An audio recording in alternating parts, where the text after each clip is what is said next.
I apologize about that mess. This thing, I didn't think it was that powerful, so I was like on the other side of my house in the kitchen with my phone, and that was that.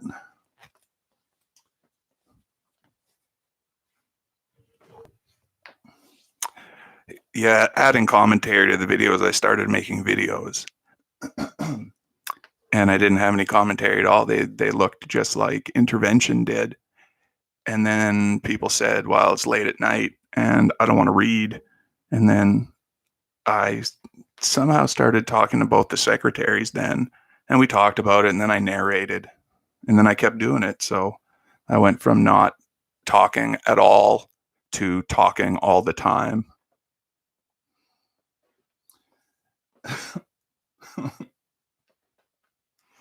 It's good though. It's good for the soul.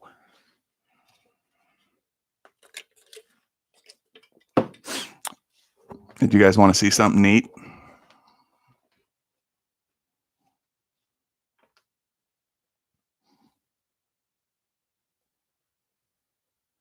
Okay.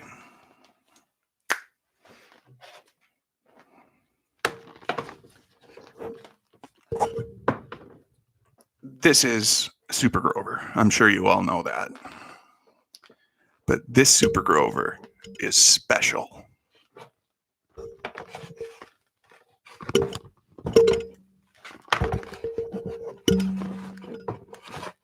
It is I, Super Grover 2.0, your problem-solving superhero. I am even more super than ever. It is now time to unleash our powers of observation. Let us observe by using our senses. Have you observed anything furry, blue, and adorable today? No. No, I'm green. Going up. Going down. You have to lay him on his face or he keeps flying around. His arms used to work and flap all over the place.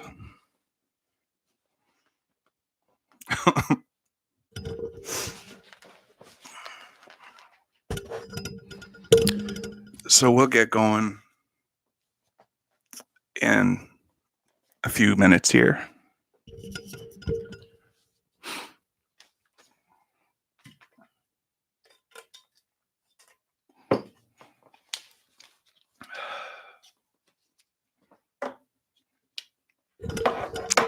That's crappy that YouTube did that. I hope people can find us again.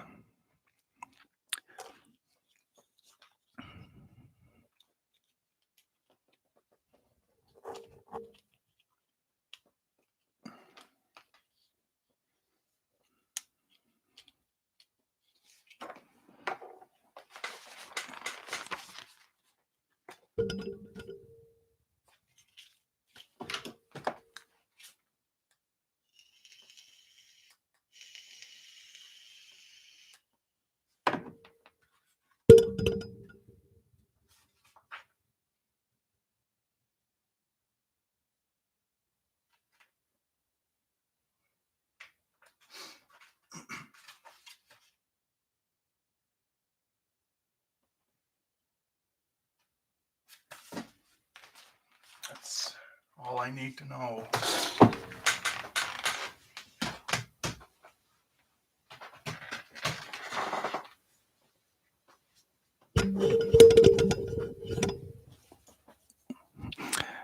I've never even looked at how many people we usually have in here.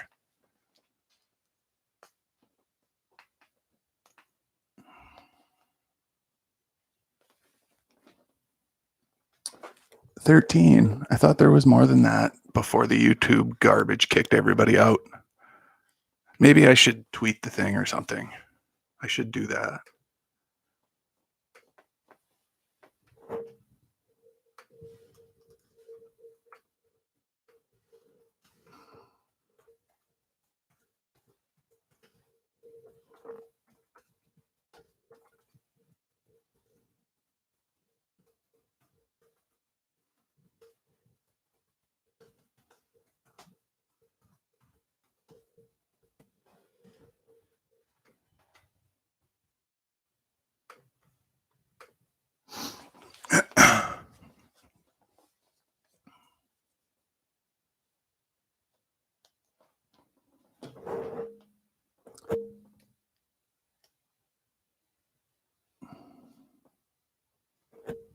There was nearly 200 the other day.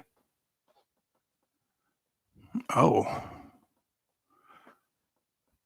still so nervous. Getting better though.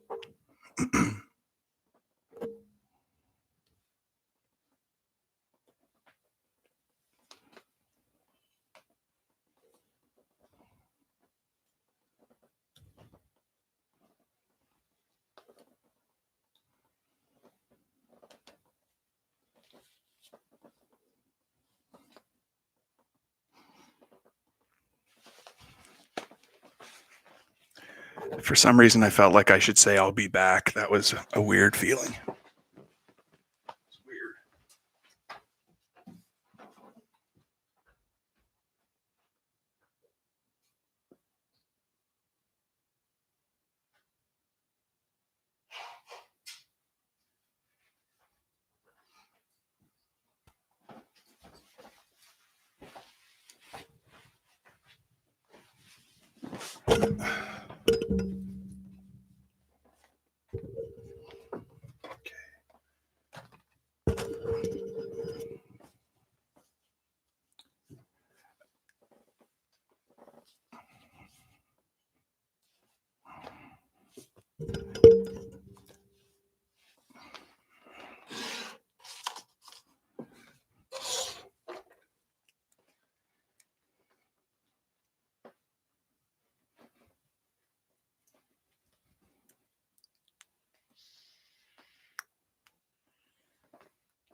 No, sorry.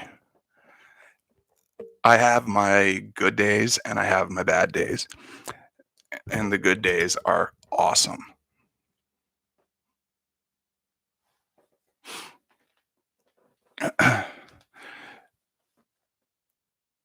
Maybe a little bit of cabin fever too.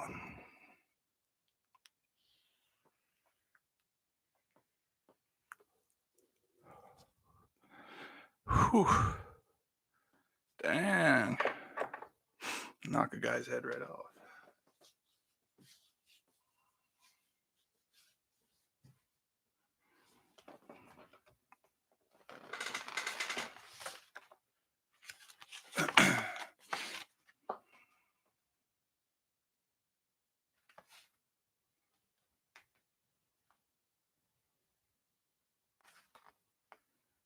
I love you, you idiot.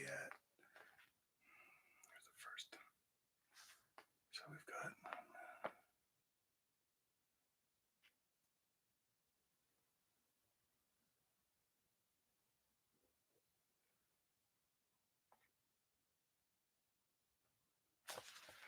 We're back to this bitch.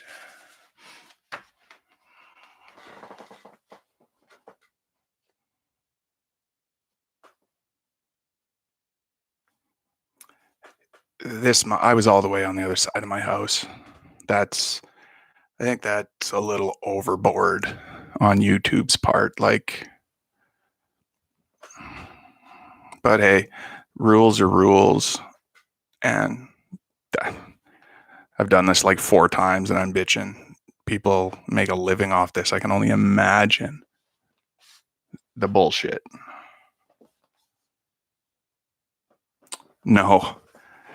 No, Lilith Spooky Pants. It's not almost the end of the book. It's half. Yeah, it's like exactly half.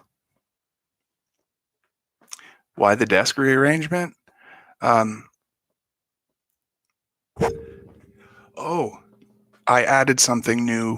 One of those silver stormtrooper dealies from Japan. And so Super Grover got moved down here with Yoda and R2D2.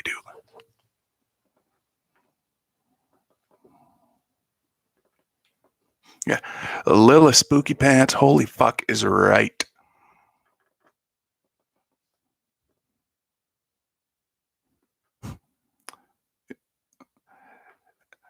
The book is only half finished. And there's still half as many pages left to read. I hope we get out of the fucking military, right?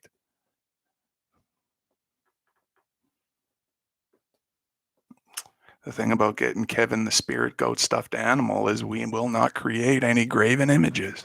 That's it. You got to abide by the spirit lord rules, you know.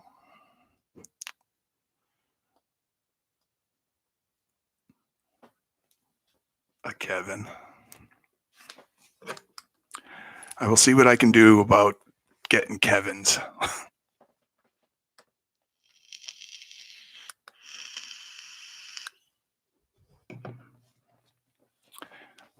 Isn't it kind of funny that even the pretend goats are getting in on the action?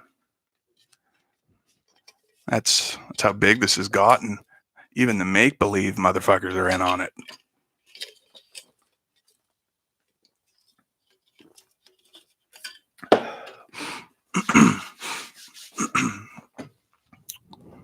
Gotta get them like right on your neck, like a gangster. Just as a tough as nails ball breaker with a goat tattooed on your neck.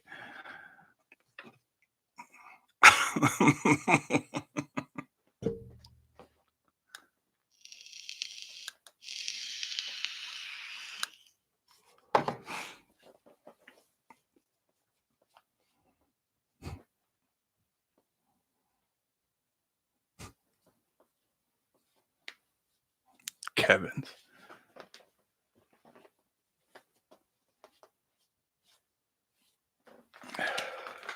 Well,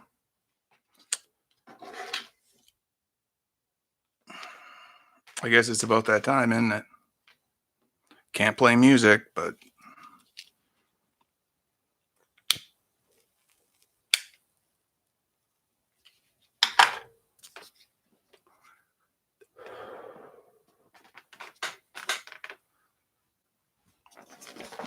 sure would be nice to turn on some music right now, but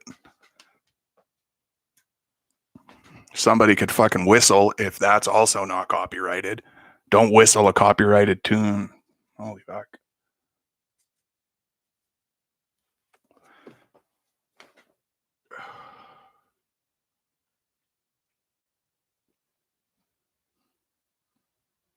Goat gang.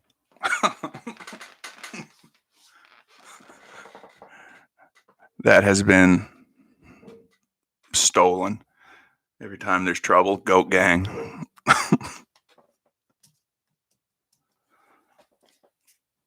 Goat gang.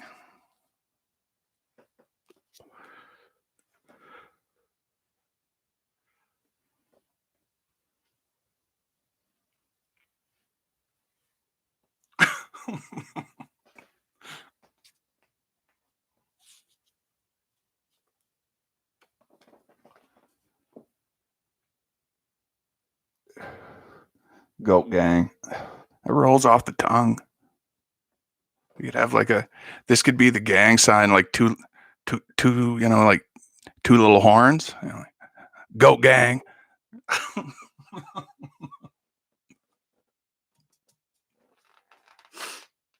Goat gang.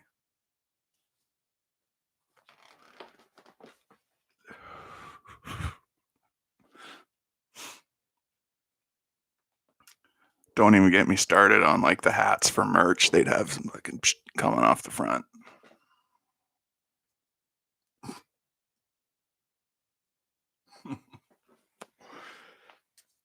Anyways.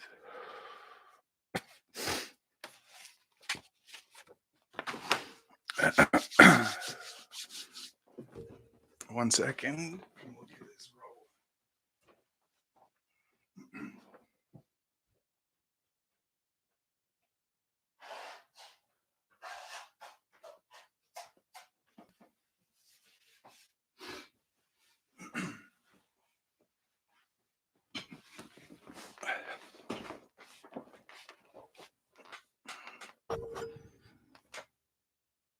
Holy fuck time. Let's go.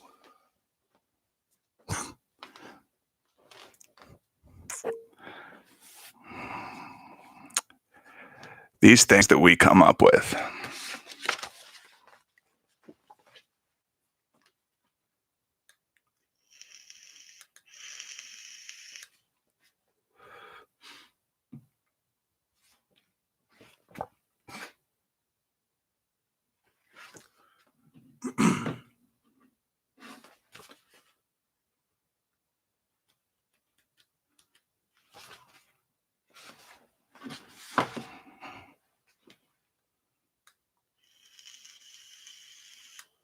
Yep. Yeah, that totally has something to do with it. Prescriptions are prescriptions.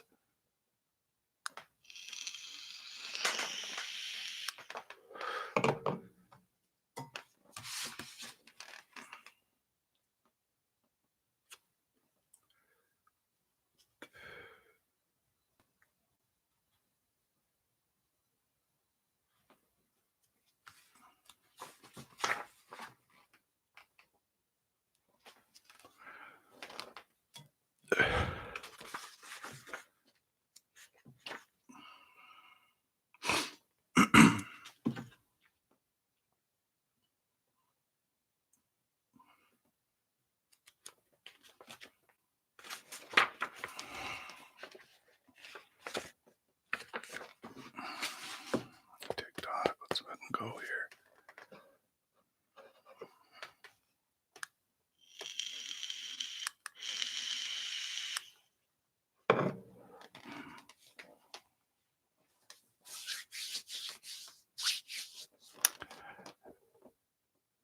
You mentioned fan art, and I haven't posted it.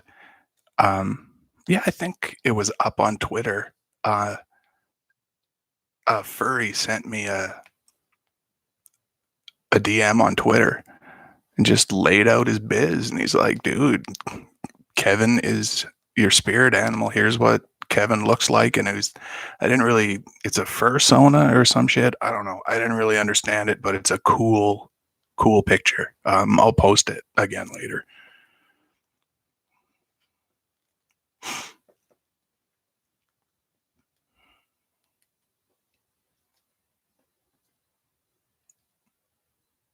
Yeah, that was super cool. I'm gonna remember that for the rest of my life because that was the first piece of art a person sent me.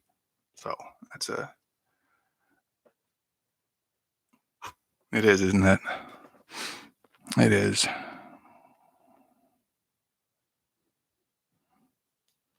Holy fuck, 5 minutes is taking forever.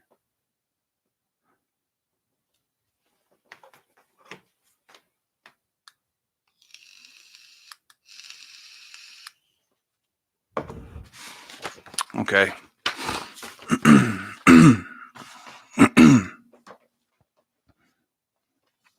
I hope everybody is staying home and staying safe. Being quarantined is hard. My suggestion for surviving quarantine is stay up all night. That's what you do. You stay up all night and you watch movies all night long. And then if you don't, if you're just at home from work and then you sleep a lot during the day, makes the time go by a bunch quicker. A bunch quicker. But of course, I know nothing about having children, so my advice is pretty much fucking useless outside of my house. So, unless you're in my house, that's not going to help you.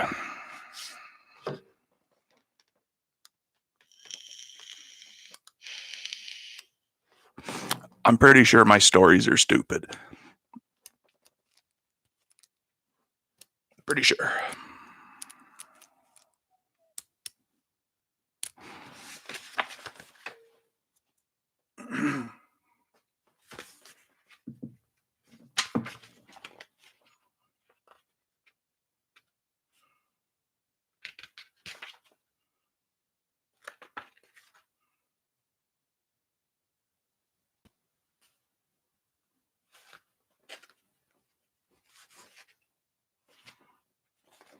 Oh, I've been in quarantine forever. I'm built for this. This is walk in the fucking park. I could do a year on my head and pop out the other side. Easy. Man, I got a big buck hunter machine downstairs. Oh, I'm all right. I'm all right.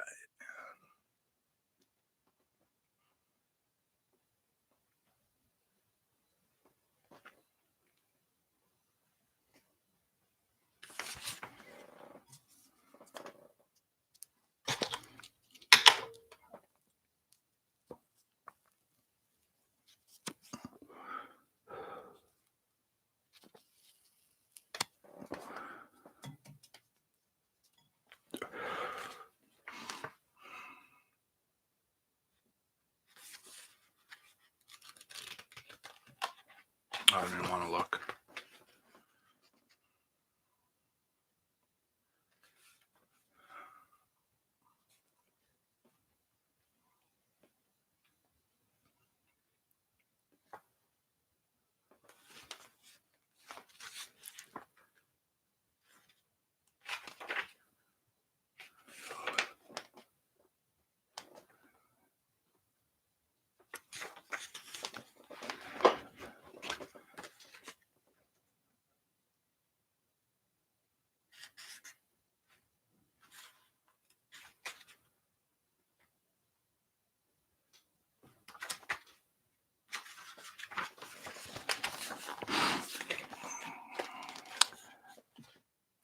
Well, I think we can start if everybody's ready.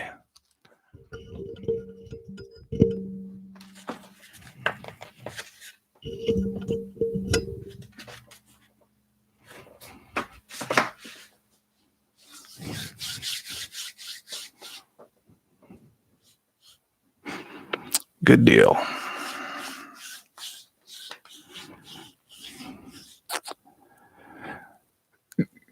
Good evening, and welcome to Doctorpiece Theatre. My name is Dr. Dennis Business, and tonight we're going to continue our dive into This Is Why I Hate You.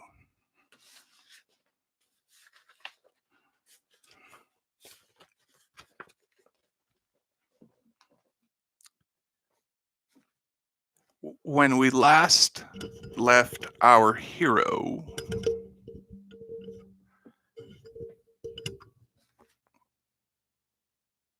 he had tried to kiss Corey. Now, if you remember, at the end of the last chapter, Corey had made a conscious choice to stay away from Arthur. Now, she wasn't going to be rude. She wasn't going to be all like Arthur would be. She just kept her friendly, professional distance while not hurting anyone's feelings, which is really odd for a character here in this universe.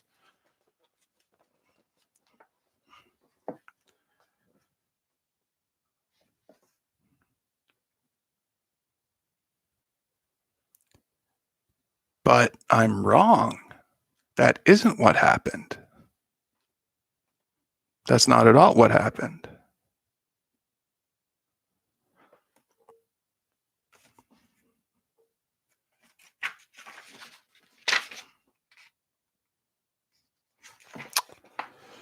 They were watching the movie, and Arthur went to kiss her, and she totally stopped him, but yet she still wanted to cuddle, so sending mixed messages. So I think I had character growth, but now that she's just sort of that, I don't know. I have no idea. I'm confused. Chapter 15. Death is your wingman. Unfortunately, since the last time I updated this journal, my life has been saturated with tragedy. We left off just after I failed in my attempt to kiss Corey. Since then, I've barely been able to see her, in part probably due to me making the wrong move with her, but also of my ex randomly coming back into my life via a strange email.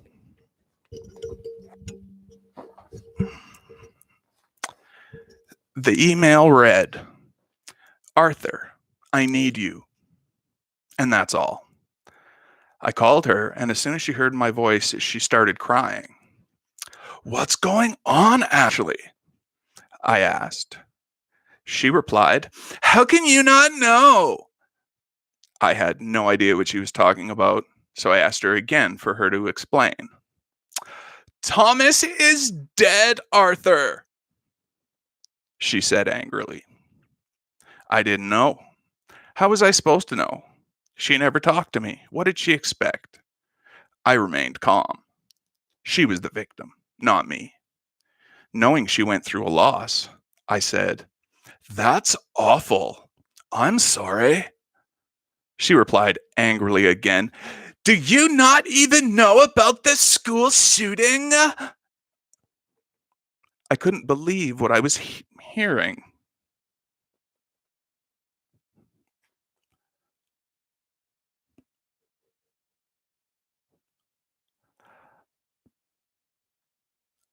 I couldn't believe what I was hearing. Despite shootings happening all over the country every month, I still couldn't process how it would happen to a school I went to. Arthur continued lecturing me. Ashley continued lecturing me. God, what is wrong with you, Arthur? Everyone in the country knows this. Or I thought they did, until I talked to you. God! Immediately after saying that, she continued crying. I was so detached from reality being in the military. I literally just showed up to work and went home.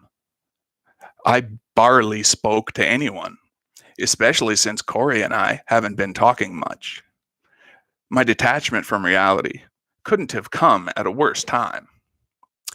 Do you want me to fly home? I asked. Ashley replied, Yes, of course, God!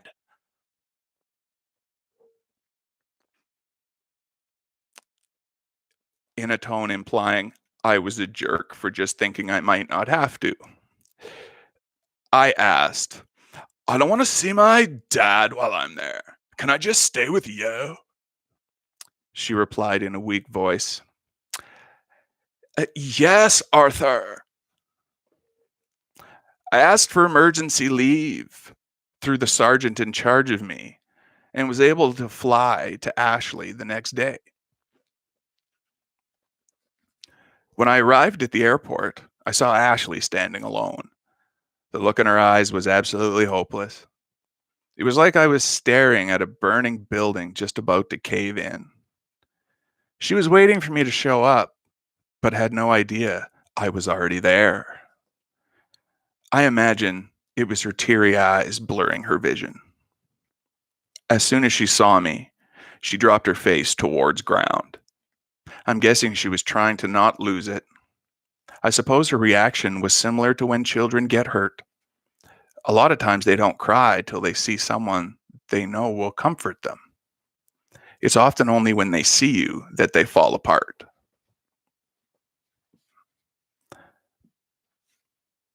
Our sorrow and our loved ones have a similar relationship to the one we have with beds, in a way.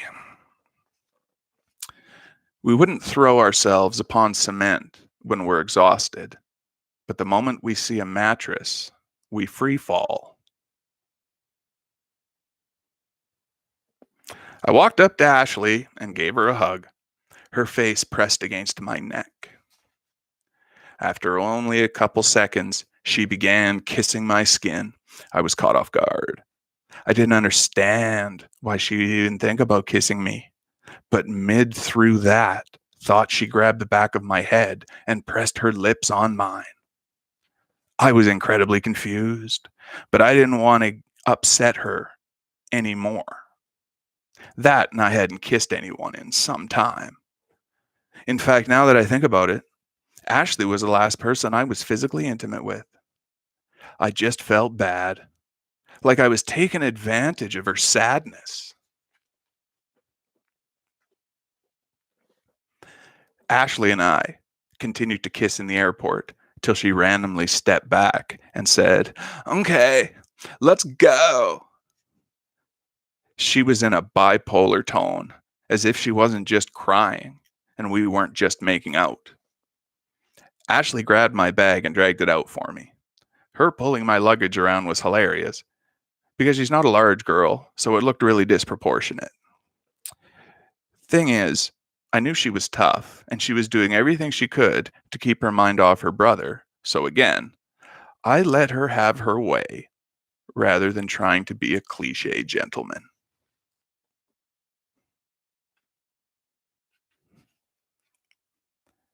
When we arrived at the front of her house, she informed me it was empty. She explained it was because of her father was always out drinking. She didn't bother explaining further than that. I assumed he ran to the bottle as his form of coping with the death in his family. She had pretty steep stairs up to her house, so I elected to take over the luggage hauling. Ashley didn't hesitate to continue our makeout session once we were inside and the door was closed. The click of the door closing was like the hammer of a gun slamming into a bullet named Ashley.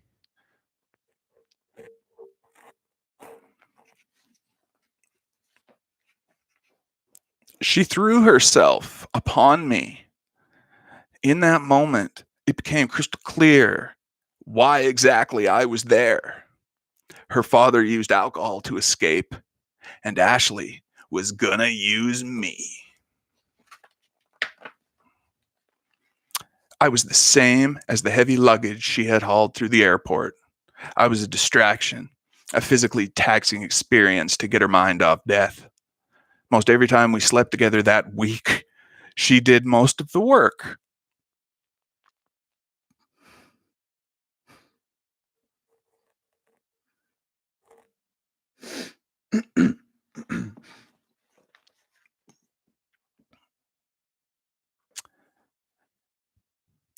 Most every time we slept together that week, she did most of the work. Anytime I tried to get on top of her, she would pin me back to the ground with my back on the bed or floor and continue using me as if I was, and I hate to say this, but it's true, an exercise machine. Beads of her sweat, mixed with an occasional tear, fell on me as she slammed her body into me over and over. I felt horrible for her.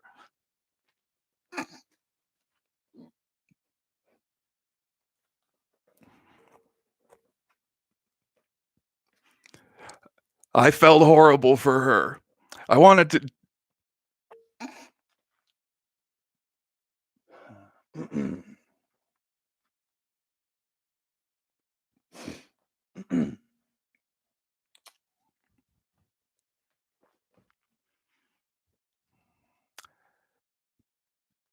I felt horrible for her. I wanted to do everything I could for her, to ease her pain. So I went along with her for every demand without hesitation. It wasn't really romantic. It wasn't emotional for me either. People deal with death in different ways. Focusing on the physical, distracting her emotions with exhaustion and repeated orgasmic sensations was her escape. She was a beautiful girl and I cared about her. I did what came naturally. I let her have me completely and as often as she wanted.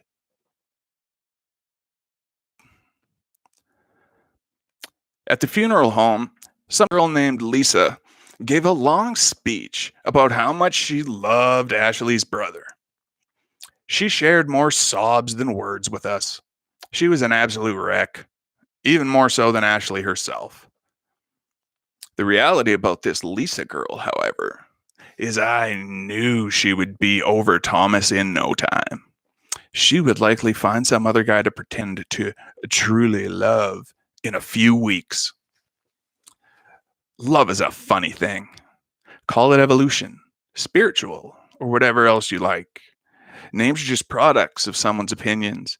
Names don't change the reality of what that name is attached to. The fact is, love makes sense from a Darwinistic perspective. It's logical that we mourn loss of others, enough to make everyone around think that that person had real value. It's nice to think that in their shoes, people would care about us in a similar way. It gives us reason not to up and hang ourselves just yet. Yet despite this act of consideration, we still get over the fallen and often find someone to fill the void they left. If it is a boyfriend, you may cry the rest of your life over them, all the while sleeping with some other man. The species must go on, right? Don't you see it? We want people to care about us. Knowing people care keeps us going. Eventually we die, and people express how much we meant to them. Then, well, then they practically forget us and often experience their life as if we were never there to begin with. If we didn't care about other people, if we didn't care about ourselves, many of us wouldn't want to survive. What would be the point? Evolution must have created the concept of love. Our relationships with other human beings were biologically invented to get us to live on and multiply. Love is simply a vessel used to deliver a false sense of purpose and value. Congratulations, human species.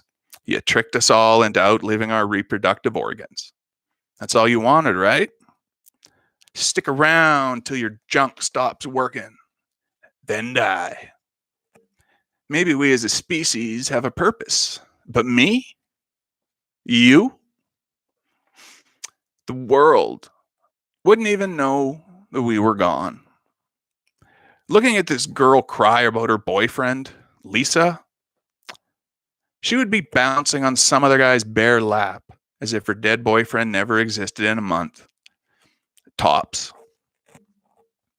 I basically played the same role for Ashley.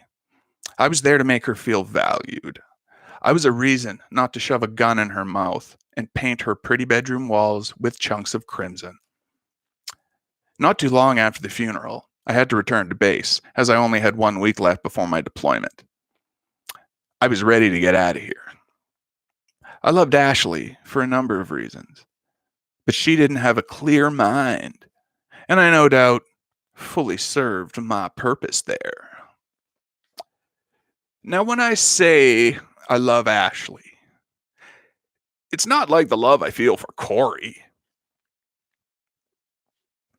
It's more apparent Corey isn't interested in me physically. You son of a bitch. Ashley is. Oh. Meanwhile, Ashley wants nothing to do with a long-term relationship with me. Meanwhile, Corey could literally be happy just being my best friend well into old age. One girl was physically compatible, the other emotionally. It's like I was standing at a dead-end road. I felt like there just had to be a way to get through. There had to be a way to make it all work. Regardless, the entire time I was with Ashley, I wasn't able to pull out. She was on top of me for most all of it and refused to get off me when I told her to. I didn't care that I might have gotten her pregnant, though. The risk of her carrying my child wasn't a bad thing to me. If she had a baby, I would take care of them both. Money isn't my focus in life. Taking responsibility when it comes to people I love is essential to me. Ashley may not bond with me like Corey does. She literally doesn't even love me as much as Corey does. Even so, Ashley would make a beautiful and considerate parent. Knowing she would be a good mom is enough for me to be proud if she carried my child. In the few days before deployment, I was able to meet up with Corey multiple times. It was nice, actually. She kind of repaired things between us the day I got back. Her kissing me on the cheek and reminding me she loved me helped me a lot. Corey's love seemed to always come with a little heartache. She was always getting deployed to a combat zone. Love just increased the pain of that reality. I thought to myself, great, one more reason to fall apart if you die.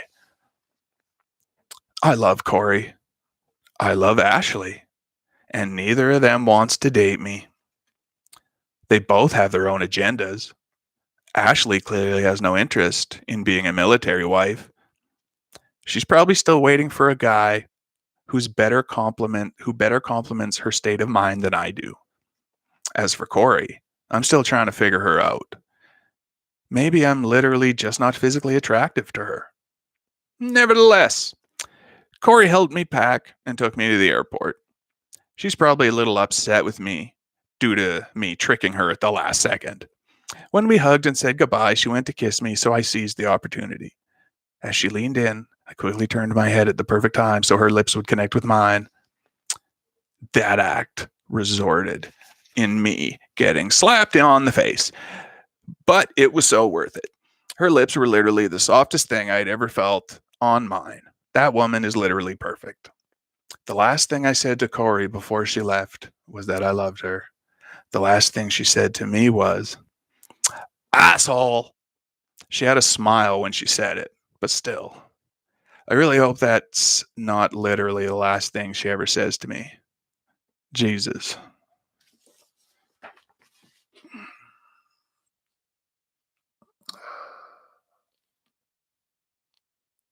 My brain. Oh, my brain.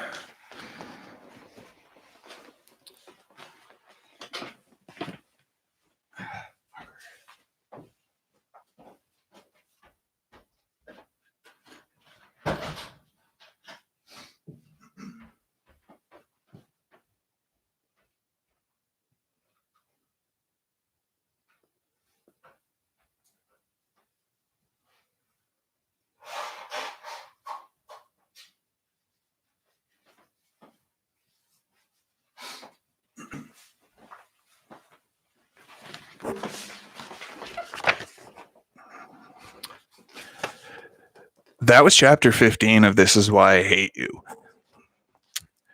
I left my back door open because the other day, when I was starting to record, I lit up the same size joint as this, and for some reason it set off the smoke alarm and then my house alarm, and then the alarm company called, but I got it all on tape.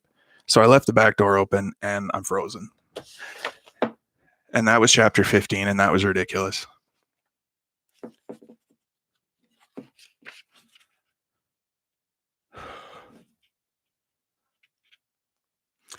That girl, Ashley's pregnant for sure. I thought so at the beginning of this chapter that she was, I'm like, shit, something bad's happening to Ashley. Oh my God, Jessica. That is unbelievable.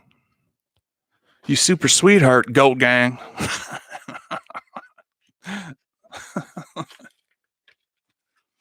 But I knew something bad was going to happen to Ashley, who spent an entire week sexually assaulting Arthur and not allowing him to be safe at all.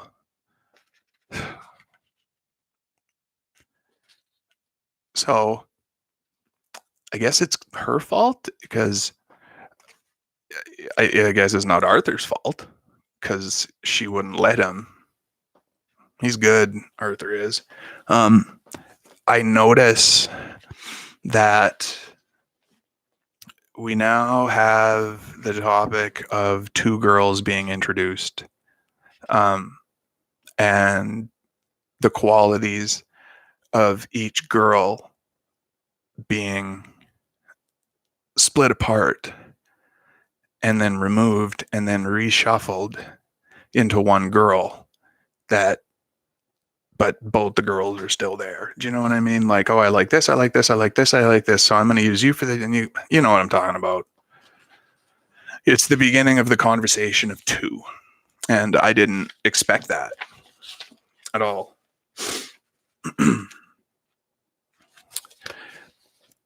I turned on my furnace and now I have to turn it down. Excuse me.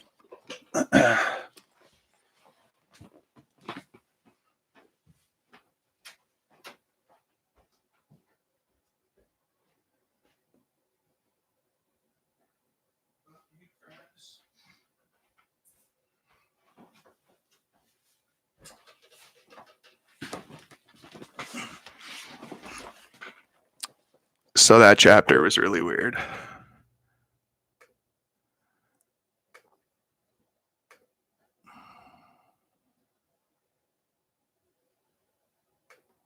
Okay.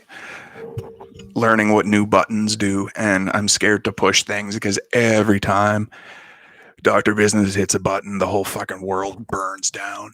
Like, I don't even want to move my mouse or kaboom. Okay, back to this. A lot of sex again, huh? A lot of sex again. We are still under the assumption that Stones for Abigail happened in the same universe as this. So they're both in the same universe. You know, Arthur and is it James in the other book? It is James, isn't it? Anyway, they're both going to the same high school. They're both in the same town, like how Stephen King, all of his books take place in that town of the Mountain Dealey, Castle Rock. That's what this is. So it plays by the same rules. And we have another school shooting that was completely overshadowed by a week of irresponsible underage sex. Like, the funeral was boring. You know, like, fuck, somebody gave a speech. Who's this Lisa bitch? Fuck, I don't want to be here. Go back to the house. Like, hey, military, I need a week off. Some chick I know had something bad happen to her. See you later then. It's not how the military works. It's not how things work in the real world. But in this world, fucking anything goes, it seems.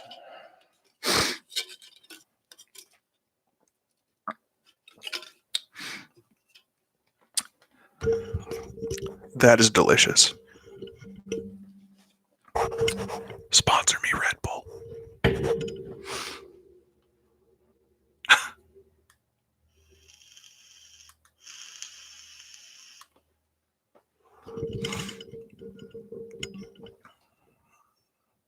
There was a chapter in that paragraph, or there was a chapter, just a short one,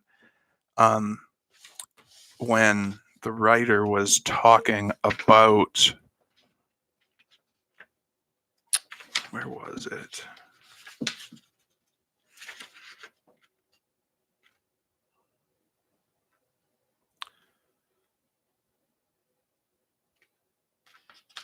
I don't. Oh, it was the paragraph about love is a funny thing. I thought it was until it got to the last sentence where the writer tried to like wrap it up and make it edgy on the end instead of just continuing. I thought it was a well thought out paragraph as I was reading it. It just made a good point. When he said, when the writer said, the fact of love makes sense from a Darwinistic perspective. I did like that. That love is not a chemical concept where it's the electric surge that goes to the brain to prompt a behavior.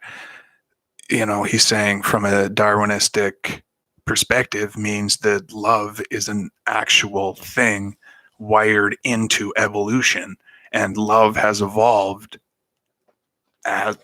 from the beginning. Like and now love is with human beings because love evolves like DNA evolves. Crazy. It's a neat perspective to think as love is a tangible thing, but just not complete bullshit like the rest of everything else. Just give me 1 minute and we'll dive back in. Thank you. Thanks so much, dude. That means the world's unbelievable. You know what I'm gonna do? I'm gonna buy myself a new computer chair one day. I'll put it in a fucking like a jar over here, and I'll start throwing the fucking toonies in.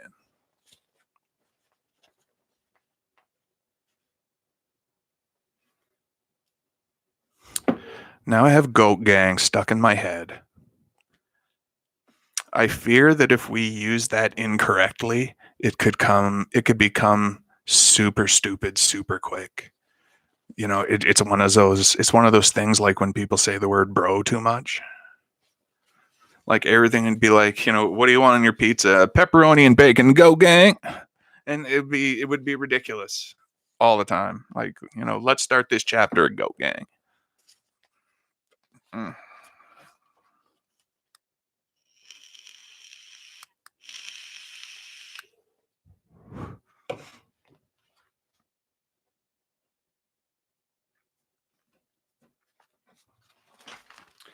All right, where are we at?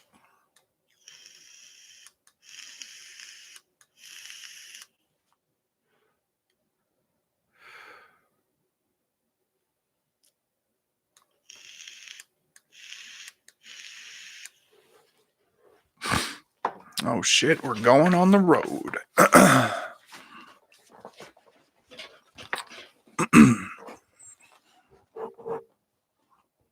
Are we ready?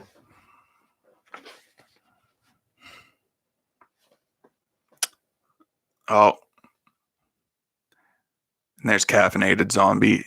She did all the new Doctorpiece Theatre title art, like the cards that have like the squiggles and like the Doctorpiece business head. Yeah, that's not me. I can't do that shit.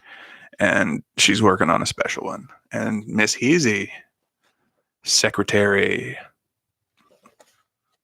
with, if she wasn't around, I wouldn't be able to do this. So thank you, Miss Heasy. I appreciate everyone who's sitting here and listening to me blabber on about this.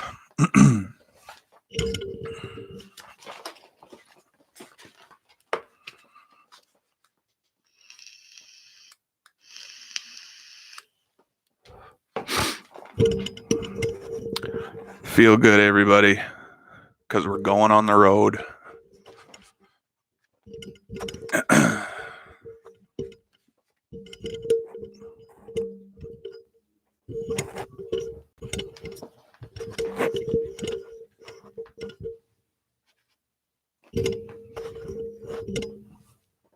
I don't like this sweater.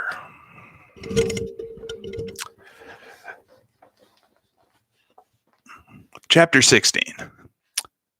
Blood Fuel. I arrived in South Korea during the summer. I'm going to have to start again because I caught that. That's unbelievable. That stopped me dead. I'm going to have to turn this down because if I keep looking at that, I'm going to keep stopping. But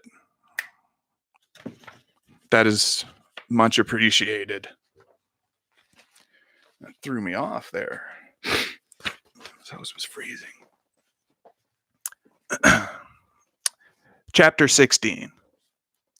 Blood Fuel.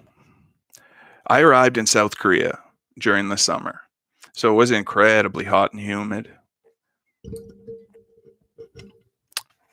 It's strange seeing mostly only people with black hair walking around. I never really thought about how diverse America was till I left it. Maybe I've been stupid not to think outside my own culture more than I have. There's so much more to this planet than I imagined. Reflecting on this reminded me that I was just another inexperienced kid born into a sheltered life. I think you're doing that on purpose now. Once I made it through the Korean airport in Seoul, I was directed to load a bus headed towards my base.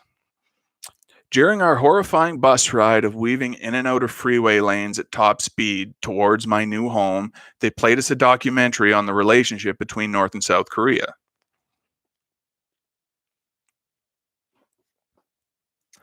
As I already understood it, spoke of how the two countries were still at war, but they hadn't fought in some time due to an agreement they established. It wasn't peace, but it looked something like it. Once we arrived to the base, our commander, Lieutenant Colonel Haas, greeted us. The giant-sized man stood at parade rest as our bus pulled up, which basically told me he took himself a little too seriously. I suppose I would too, if I had to special order my BDUs because my chest was more broad than the average professional wrestler. The fact he radiated formality told me we were in for the type of treatment that met or exceeded the physical demands I experienced in basic. Lieutenant Colonel Haas puffed out his chest proudly and said, "Welcome to war, troops! Get on your faces!" We were all a little put off by his immediate demand for us performing push-ups, considering we just got off a painfully long flight, but we assumed the position regardless.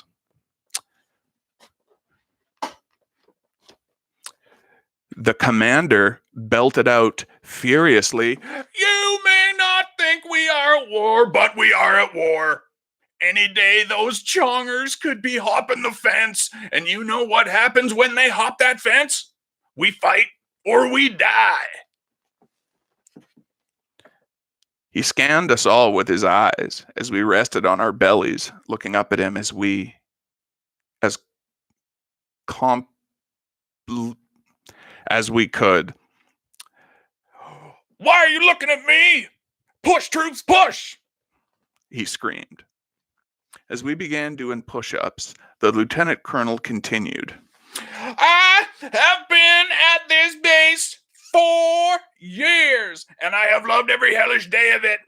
Before you begin your routine duty on this base, you will go through an orientation and specialized training course. This course is not only physically demanding." At some point, I stopped listening to him. I was so mentally spent after being awake as long as I had been. There was no chance I was going to mentally survive processing another military speech. After a while of doing push-ups, I got kicked in the ribs. It was the lieutenant colonel. "You can stop now," he said in a somewhat surprised tone. I had no idea how long I had been doing push-ups. I guess the commander and airmen I arrived with were all watching me overkill the exercise like I was an anomaly or something.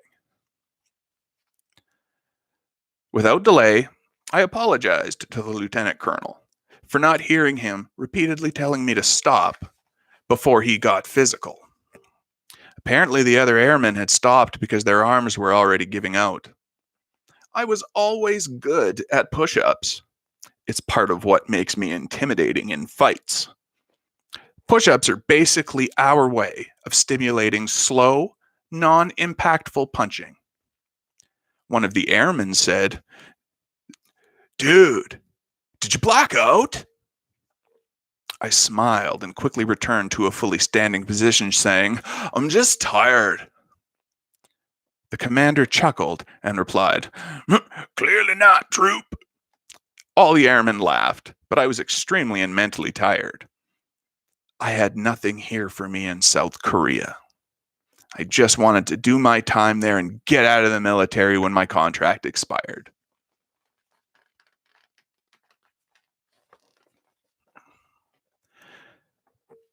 The training our new commander was talking about before involved 2 weeks of academic and physical torture. Despite them doing their best to fling hardships our way, for some reason I really didn't care. We slept about an average of 4 hours a night and barely got to shower. The entire time, I was just in some other zone that removed me from the pressures everyone else was going through. My near complete detachment from reality may have been due to what I went through with my father. Just knowing I didn't have to see him anymore made physical training, sleep deprivation, and academic stress seemed like a pleasant alternative. I should probably talk about the incident with the red man suit now. I should probably talk about the incident with the red man suit now. Basically, during the physical portion of our course, when we weren't marching around the base with 75-pound bags on our backs, we were fighting. What normally happens during fighting exercises is one of the trainers gets in a well-padded red man suit and fights trainees Basically, we're allowed to give them our worst and are expected to act like we are like fighting a padded man isn't completely futile. Senior Airman Martinez was the trainer in the red suit. He had each of us stand in front of him and told us if we could defeat him, we would automatically pass the whole course. This would mean we would be exempt from having to complete the worst part of training to come, the final examinations and 48-hour mock missions, all avoidable if we just beat down the red man. Offering us that reward was probably one of the worst mistakes Airman Martinez ever made.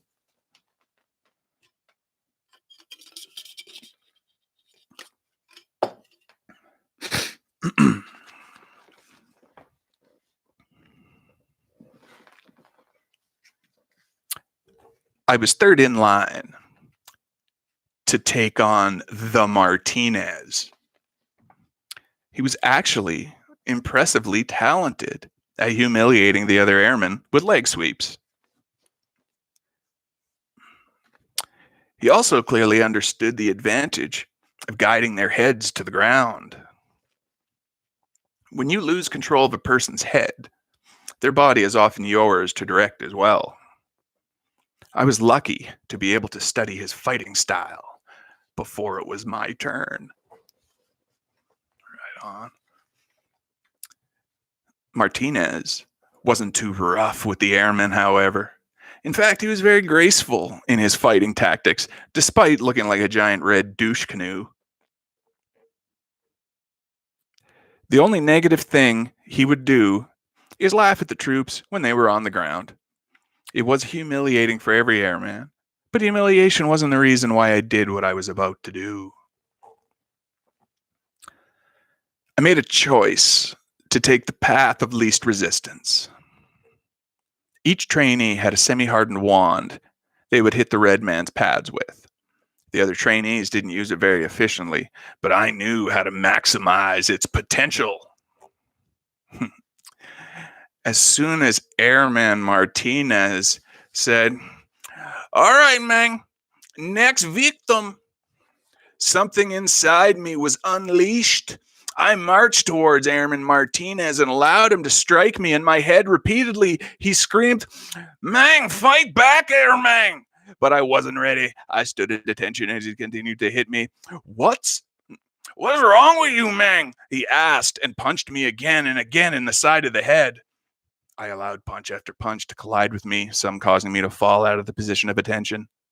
But every time I stood back up and restored my stance, Martinez would scream, "Mang, you're acting like a psycho, Mang! Be normal, Mang!" and smacked me in the head again.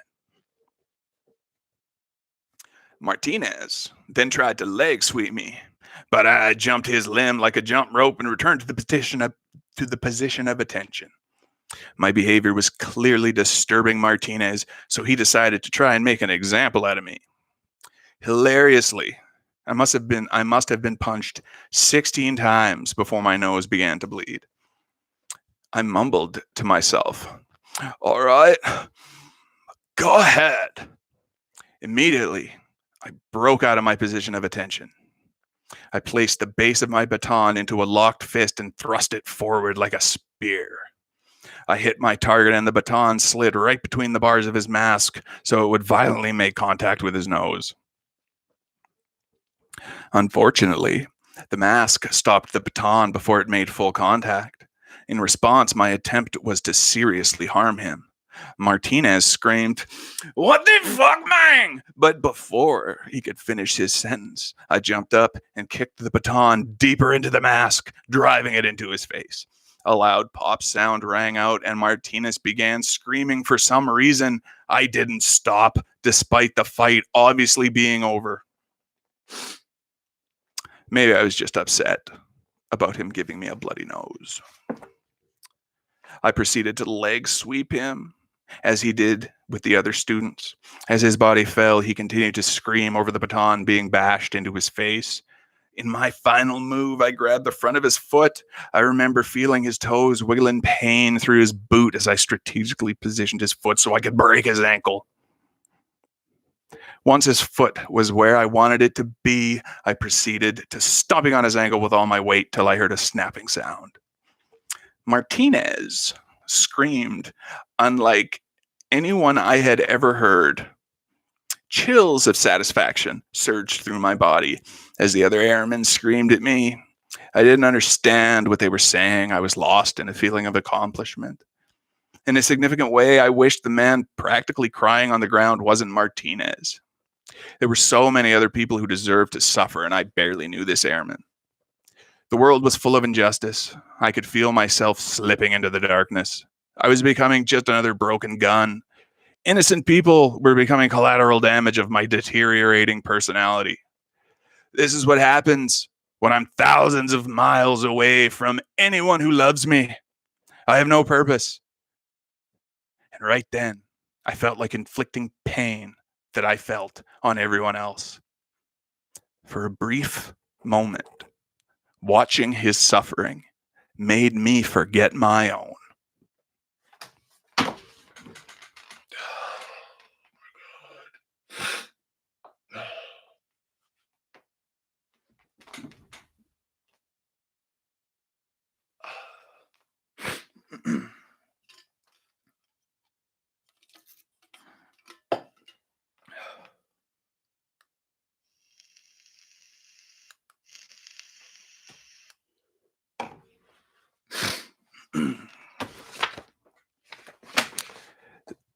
That was chapter 16 of This Is Why I Hate You.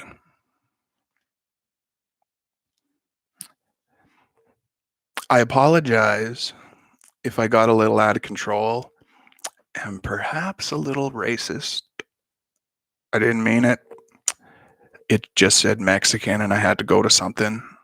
So I thought Scarface. I don't know why. Oh, twitchy.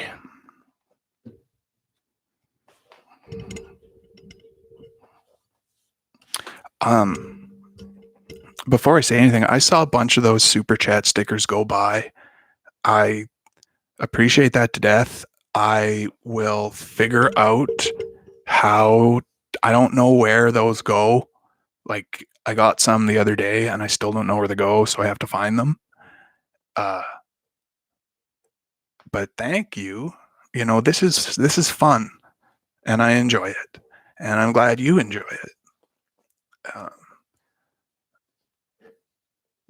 it. It's nice. Anywho, this chapter, you know, I gotta. Excuse me, I'm sniffly. The house was so cold, my nose won't warm up. Again, you know,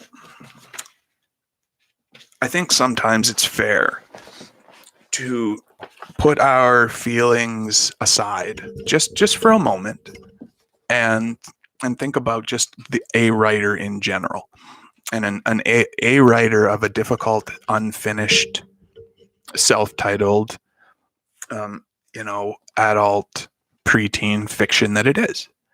And this, I would not be able, like, I read that chapter.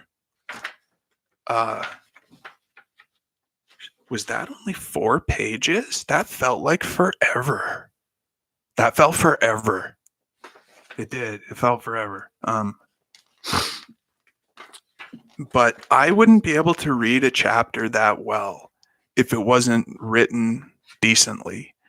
And I found the fight scene with Airman Martinez to be entertaining. I thought Airman, but you know what? It's entertaining because I'm fucking entertaining. Like, let's give credit where credit is due. All right? Let's call it what it is. But I enjoyed Airman Martinez, and I hope we see more of him.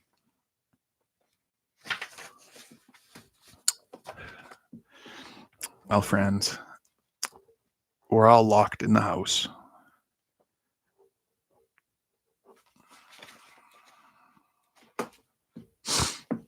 We may as well just do one more.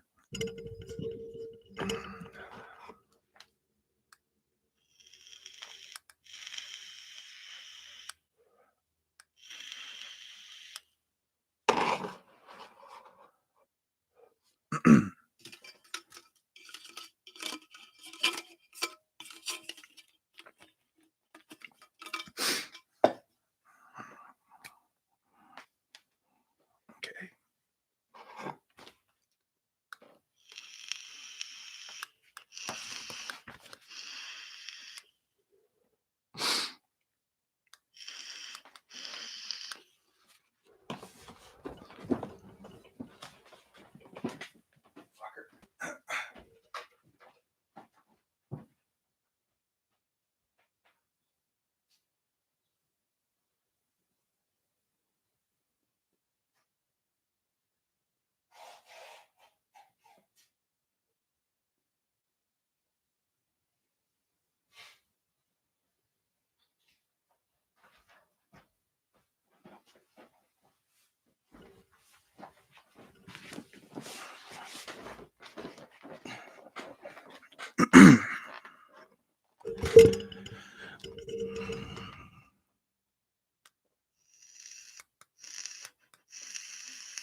And thank you, everybody, for sticking around and hanging out and doing your thing. You know what I picture? And it's kind of like I picture everybody listening, like, I watch YouTube videos, if it's wrestling or boxing or this or that, but there's only certain shit I listen to when I'm going to sleep. So I figure everybody listening is like either laying down or doing nothing. And I dig that. I dig that. End of the day type stuff.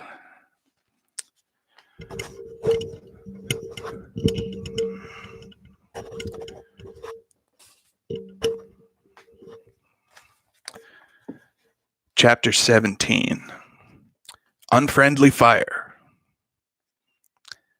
I started another entry, despite it just being a continuation of the last, because there's so much to tell about what's been going on. So the other trainers heard screaming in the near empty room we were training in. They walked in casually, as if nothing was wrong, until they realized the person screaming on the floor was their fellow trainer. Martinez still had the baton jammed in his face while he grabbed his throbbing, pain-soaked foot. He suffered quite a bit, it seemed. Good. Most of his screaming was incoherent, but something I could understand clearly was him crying, "He's a psycho, man! That man is a psycho!" I stood at parade rest with my own blood running down my face as the trainers pulled the red man suit off Martinez. One of the older sergeants ordered a student standing behind me to call the on-base hospital and tell them to send an ambulance. The very same sergeant then instructed the trainees to grab me and force me to sit down in the corner of the room. None of the trainees actually followed this order, though. None of the trainees, they were all afraid of me. I chimed in, "It's okay. I'll sit down on my own." And I walked over to a nearby seat. The ambulance workers lifted up a now half red man suited Martinez and hauled them into their vehicle rather quickly. The older sergeant ordered the trainees to make sure I didn't go anywhere and left another sergeant behind with us as well. He then went to the back office and slammed the door. After only a few minutes of my fellow trainees staring at me like I was a nuclear bomb about to go off, the sergeant came back out his office with handcuffs in hand. In a stern voice, he said, "Hands on the wall. Feet spread, airman. I complied with his order without delay. He proceeded to handcuffing me, and quickly after brought me to a cell within the main squadron building. In that cell, I sat without shoes or my BDU top for a few hours. Eventually, the commander of the squadron approached my cell. I immediately stood his attention as he asked, "Are you a psycho troop?" The question was painfully familiar. I replied, still at attention, "I am whatever the military wants me to be, Colonel Haas." Colonel Haas replied, "The military does not want you to break the ankles of other airmen. That much should be common sense, troop." I replied, "Yes, sir." The colonel continued, "It's about 4 a.m. and the trainers don't want you to finish the course. In fact, trainees don't seem to want you back either. With that being said, you will now return to your room. For the remainder of the week, you will report to the base therapist office at 1000 hours every day till they release you. Got it, troop?" I replied, "Understood, sir," and saluted as he walked away. As the colonel walked away, he yelled, "Jesus Christ, troop!" I guess he had never met an airman like me. The thing is, he couldn't really punish me for injuring someone in a red man suit during a training exercise of that nature. It just doesn't look right on the paperwork to reprimand a person for being too efficient of a fighter when they're in the military, especially when it was against a man in a padded suit. I knew this. The colonel knew this. But obviously there's a limit. Maybe I would find out where that limit was if an opportunity came up again. Regardless, I just finished my last day of sitting in a therapist's office a few days ago. They brought up my father a lot, saying I was holding back information from them, and that he was the root of all my problems. My father was none of their business. He was dead to me, and that's all I had to say to those strangers about it. They didn't even know my mother had died. Maybe if they did, they wouldn't assume I was such a genetic head case. I would have been more forthcoming with personal information, but I didn't trust them. Why would I? Psychiatrists on my base are trained by the military on how to deal with crazy people, right? In other words, drones programmed by other machines to deal with humans. No thanks. Fortunately, I heard the head doctors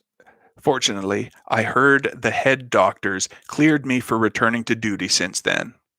I have no interest in being discharged from the military anytime soon, as long as living with my father remains the alternative.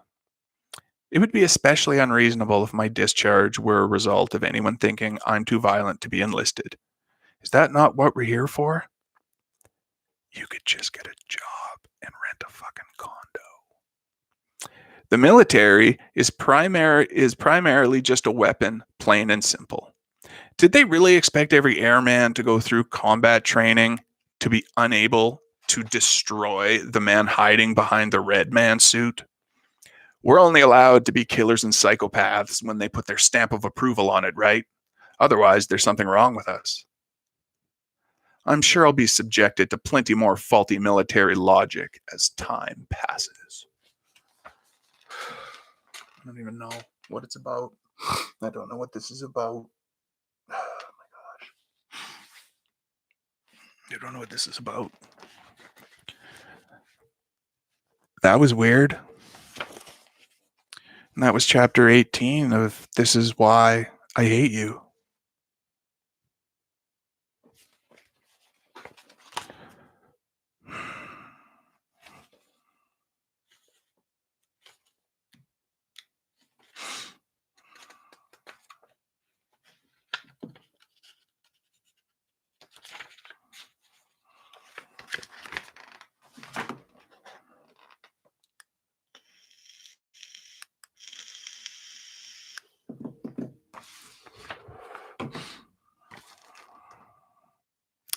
I think the idea of being in the military is that you're a band of brothers. You have each other's back no matter what. And I think, you know, people do things that they swear oaths to people. And if you're in military training, or let's say on a football team or a soccer team or any sort of team, and the person puts on the red man suit for training, and your idea is to grab the asp and stick it sideways like a spear through the holes in the mask, effectively trying to murder your training partner. And that's not okay. That shows a deviance of decision making. That if you see every challenge with another male as this big fucking standoff, you're gonna fight every single male you see. Like a sergeant, you got to bitch at him. You got to. Every dude is out to get you, and everything run by dudes is out to get you.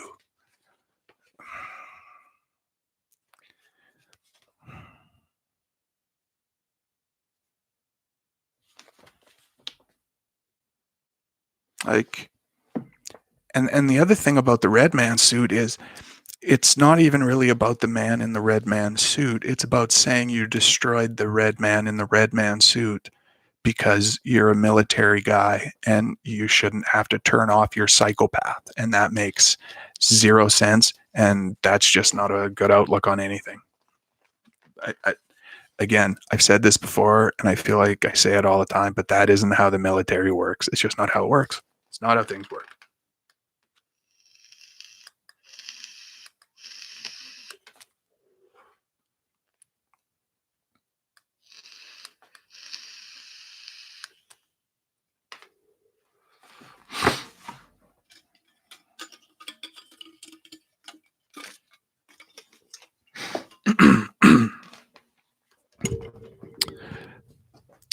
Okay, kids. One more and then you got to go to bed because you all have big days tomorrow.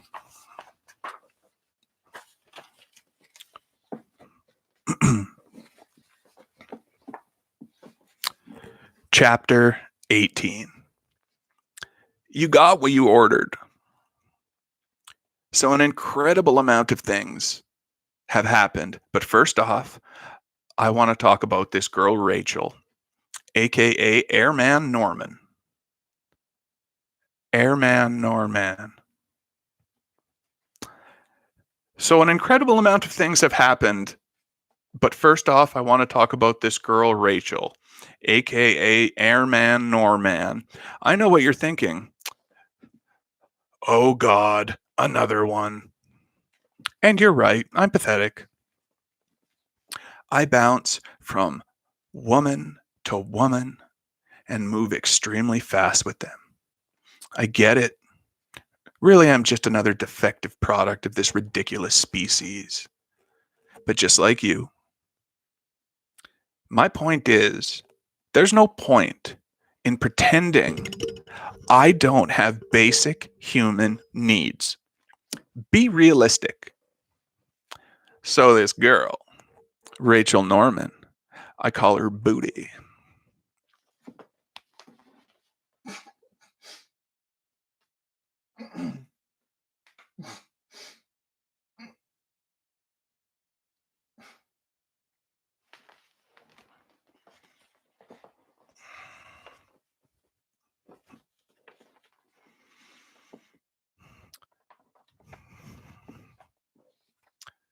So this girl, Rachel Norman, I call her Booty. If you saw her, you'd probably understand why. God damn! It says that.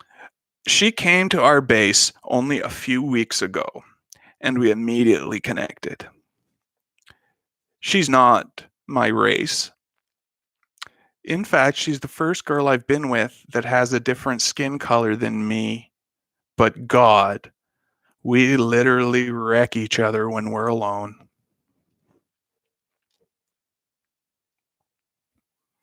She's fulfilled almost every desire I've had, in addition to the more pleasant physical side of our relationship. Things have been mostly drama free. This is a welcomed alternative to the normal sequences occurring in my life. In general, I've been feeling a lot more at home here.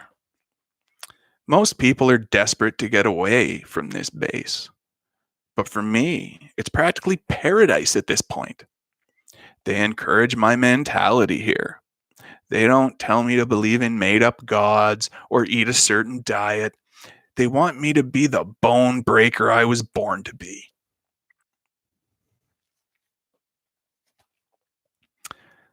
The way I'm treated, the way I feel, it's practically the polar opposite of what I had back home. This base has a far lower population density than I'm used to, which means less people for me to hate being around. It's generally far quieter too. On top of that, the person I sleep with a few doors down from me and doesn't have a roommate. How insanely great is that? Now, as for my bunking situation, I don't have a roommate either. Probably because no male military member is willing to sleep in the same room as me.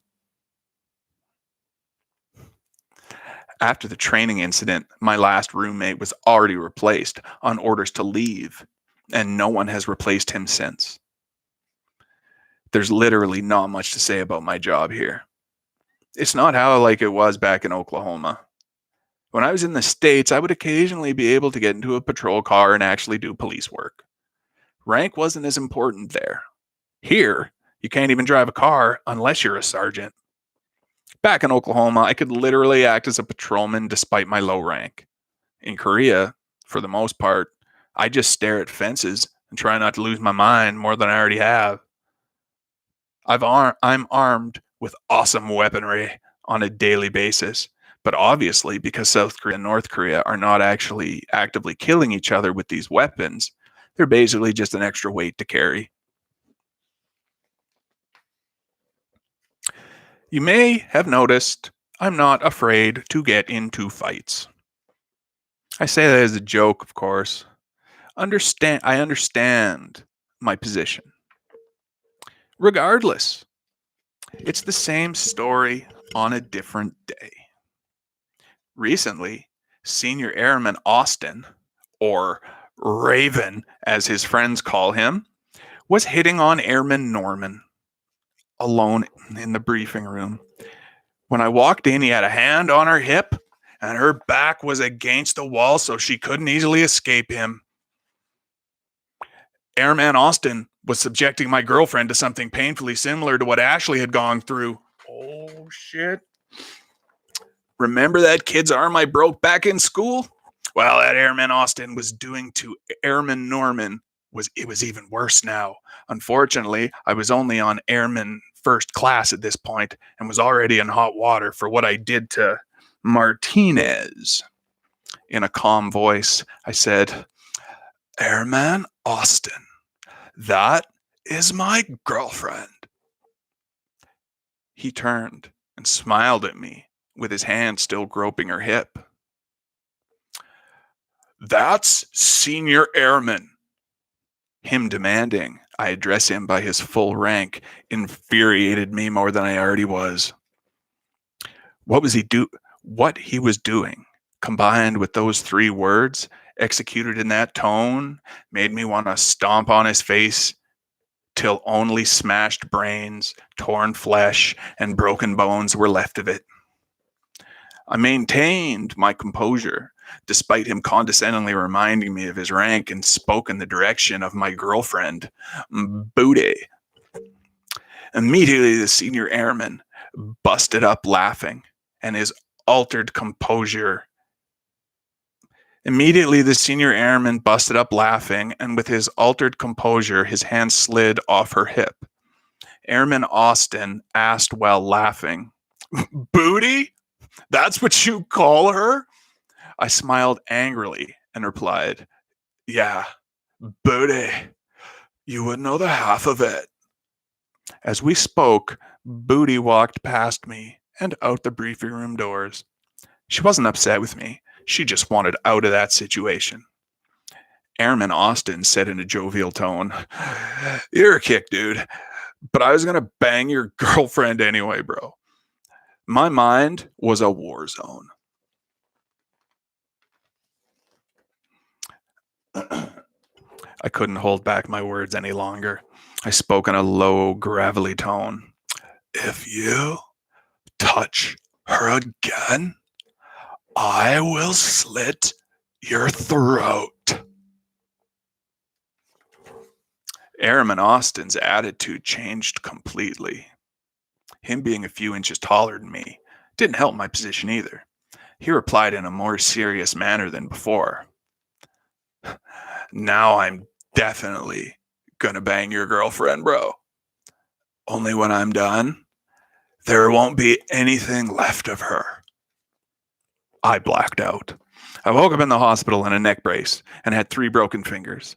My thumbs weren't broken, but one had a missing fingernail.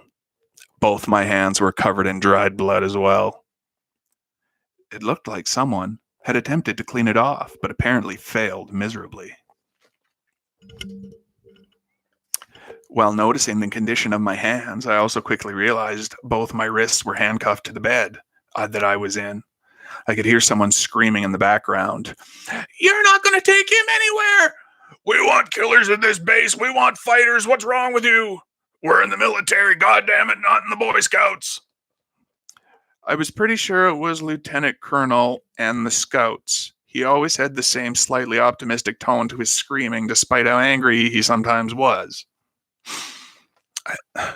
There wasn't much talking after the squadron commander's rant. Shortly after things died down, Lieutenant Colonel Haas burst through the double doors to my room to check on me, and was clearly happy to see that I was awake. Like a switchblade, I laid at attention in my bed. It sounds weird, but I couldn't stand, and I didn't want to disrespect him. "At ease, troop. God damn," the colonel yelled. As Lieutenant Colonel Haas spoke to me, I began to realize I was gaining a high-ranking fan. He went on a pretty long speech, so I'll do my best to summarize it for you. He basically said this: "There are a lot of cowards in the military. There are a lot of people who check in and check out like this is just a job. Many of them ruin their BDU bottoms defecating in them just thinking about the idea of ever taking part in a real confrontation. Here's the thing, Airman Linfield. You have quickly become a project of mine.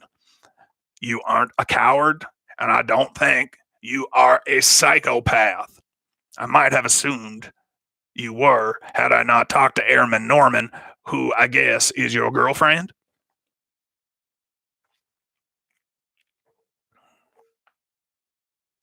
I responded, "Yes, sir." Lieutenant Colonel Haas continued, "Well, you know how to pick 'em. She was defending you way before I was.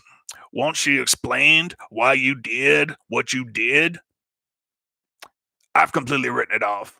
And so long as I'm here, no one can punish you for it." My wrists moved slightly, making a clanging noise as Lieutenant Colonel spoke. Hearing the metal clashing, I reminded him I was still in cuffs, so he stood up, called in a sergeant to remove my handcuffs. I could only assume by the fact that I was in cuffs in the first place is that the senior airman probably was in worse shape than I was. Just like everyone else I had ever fought with had been. My mom really did teach me well. The colonel interrupted my thoughts.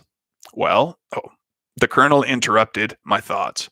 "Well, want me to call in your girlfriend, Super Trooper?" The fact my girlfriend was physically there made me excited. "Yes, please, sir," I said. The lieutenant colonel turned to walk away, so I quickly sat up and said, "Sir." He stopped and looked over his shoulder where he could see I was saluting him. The lieutenant colonel laughed, saluted back, and quickly left. Of course he did. Before the colonel went and got my girlfriend,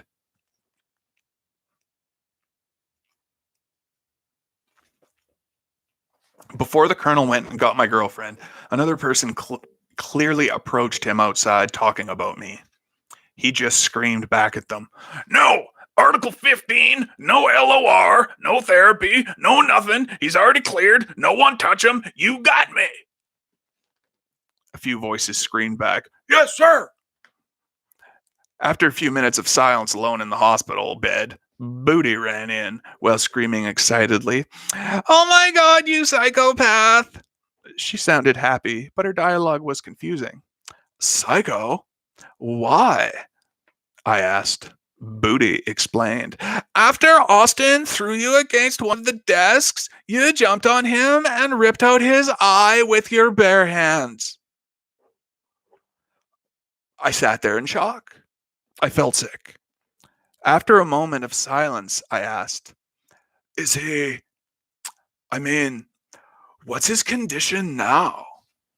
Booty quickly said, "Well, apparently your freaking thumbnail is jammed into the side of his eye socket, so they're removing that in pieces.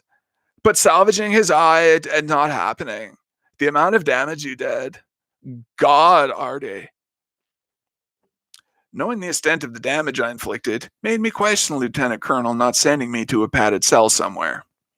Booty explained, "Artie, I told Haas that Austin sexually assaulted me and you were just defending me." I was confused. I replied, "But he didn't."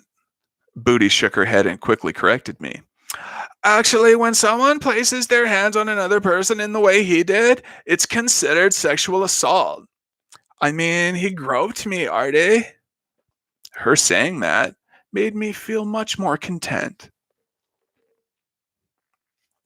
Out of all the significant fights I had been in, a large portion of them were against people who had just sexually assaulted someone.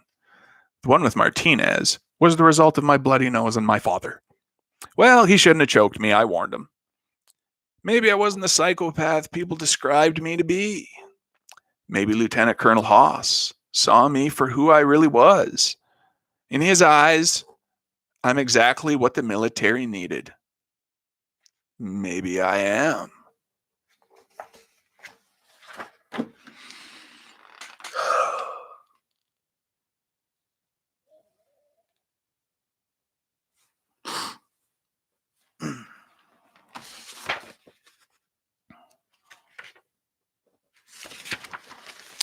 That was chapter 18 of This Is Why I Hate You.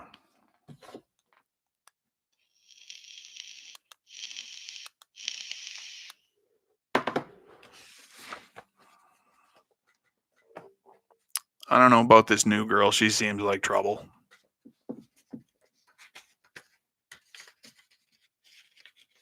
She seems like trouble.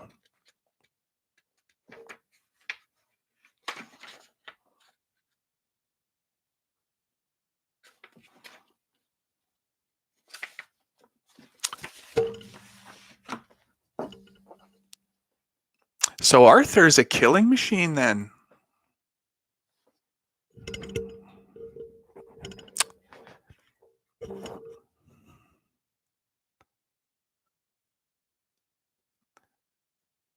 I don't even know what to say about this chapter.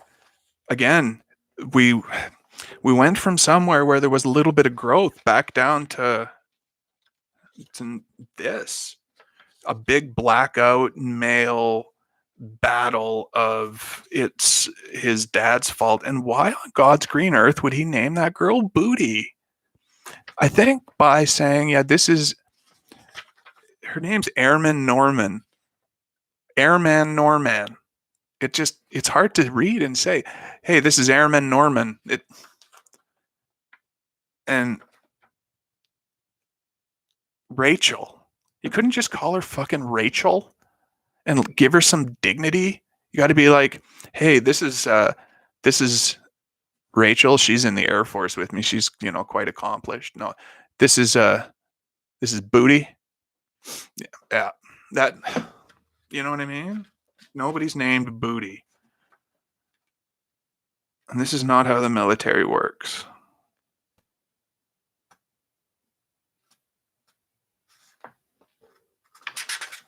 Did anybody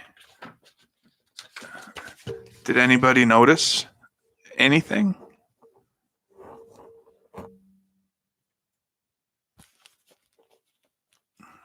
I always try to forget it's him. I do. And I've really tried to put my disdain for a person on the outside and just try to focus on this as to an impression of a person's mind, I guess. And it just so happens that he's so narcissistic that he puts his real stuff in a book. It's yeah, still no plot. We keep moving around, but we were at the first army base and it was like Saved by the fucking Bell. They were having little fucking dates and they had to do some push-ups and that was it. But now we've moved to South Korea and there's another girl and we're going on dates and there's kisses and she's a new race. And so we switch locations, but the juvenile problems and situations stay the same. It's always the same dynamic. How many girls do we have on the go? How many girls have we gone through? It's a few now. And it was all of a sudden. There was one. There was Ashley, was the first one at home. And then when he went away, there was Corey. And then he went back home to Ashley and she used him like a piece of exercise equipment. And now I feel like I'm missing one. And now there's Rachel.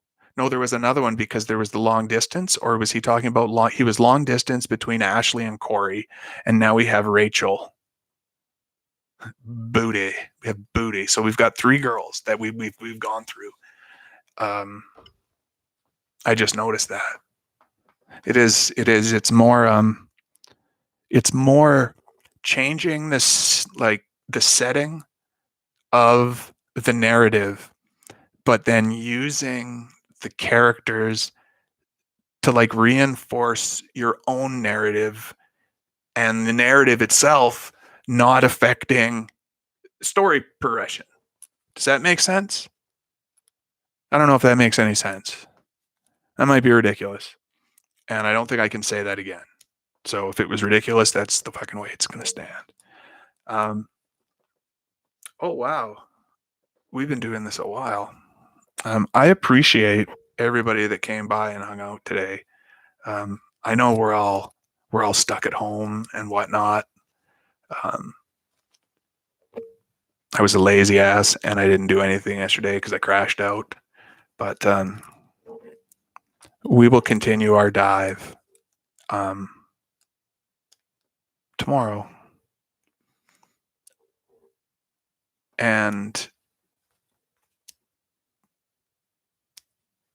I wanted to mention something. I'm not pimping my Patreon. It's not about that.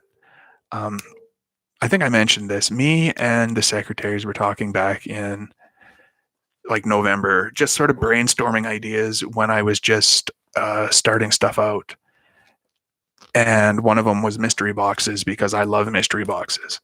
So if you go to Patreon and it's $3 or something, the more people join it, the better the mystery boxes are going to be. You know what I mean? Like, I don't fuck around when it comes to mystery boxes. The shit will be worth it. I just like to offset a little bit of it. So the more people join, the more cool shit we can do with it. And really, we got 40 fucking people in here. Let's get some mystery boxes with some good shit. But I appreciate every one of you. It gives a focus to my day that I have been missing for some time, and I appreciate it. And I will find out how to see where those super chats go because I don't know where they go. They're somewhere. I'm glad you guys enjoyed everything. It looked like you were having a good time. I'm sorry if I got a little carried away and I'm a little yelly because OBS won't let me. You know how I live streamed from the bathtub that one time? It won't let me do that where I can like because when I pull it up on YouTube, it gets all choppy and shit. So now I have to do it through the webcam side. So I don't know how loud my voice is. I don't have my fucking, look at this. That's my hand signal for equalizer. Just so you know. Yeah, the bathtub live stream. That was a jam. Hey, I'll be back there ASAP. I'll do another bathtub live stream at LA. But we can talk about bathtub live streams next time. But this has been Doctorpiece Theatre, and my name is Dr. Dennis Business. And as always, my super live friends,